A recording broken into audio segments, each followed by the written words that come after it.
Era un nostro associato, siamo affranti, siamo appena arrivati qua per verificare cosa è successo, appena abbiamo preso la notizia, qualcosa di sconvolgente, una famiglia che conosciamo molto bene, tra l'altro quasi tutti iscritti con la nostra organizzazione, la Filca CISL di Belluno Treviso. Tra poco sarebbe andato in pensione Mohamed Memishowski, tra poco più di un mese avrebbe compiuto 64 anni e probabilmente già pregustava la nuova vita da dedicare ai nipoti e al volontariato. Così non sarà, è morto precipitando dal tetto di un capannone a Fagarè di San Biagio di Callalta.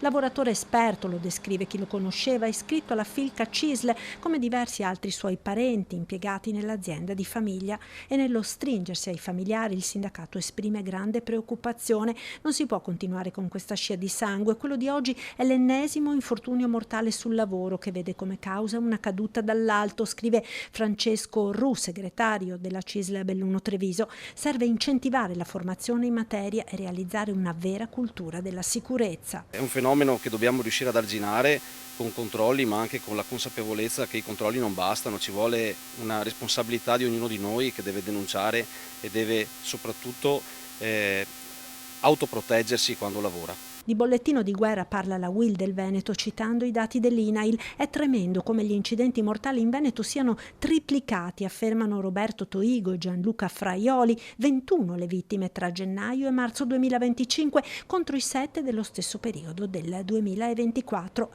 Sull'ultima tragedia interviene anche la CGIL. Continuiamo a gridare forte che questi morti sono vittime di un sistema produttivo che non opera significativamente in tema di salute e sicurezza nei luoghi di lavoro, dice il segretario di Treviso Mauro Visentin, esprimendo vicinanza alla famiglia del lavoratore macedone, vicinanza alla famiglia che esprimono anche le amministrazioni comunali di San Biagio e Monastier. Un appello alle istituzioni, e lo dico anche per il Comune di San Biagio di Callalta, di cercare di essere sempre vigili nella sicurezza del lavoro e dei lavoratori. Anche come comunità vogliamo esprimere tutta la nostra vicinanza alla famiglia.